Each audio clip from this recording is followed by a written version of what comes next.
Computer science videos here today to show you guys in this tutorial how to create your own memes on a computer.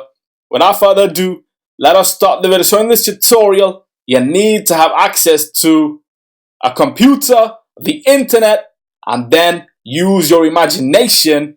Go all the way down to the dock, click on Safari, your web browser, go to meme generator, click on the first link, and now choose a photo you wish to.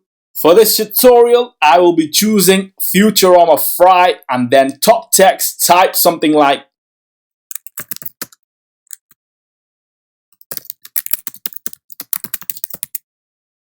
when computer science videos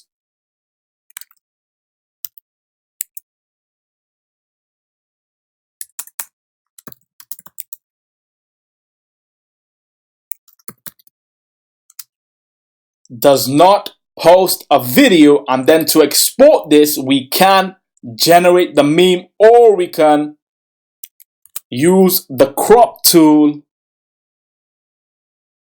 for screenshotting on a Mac.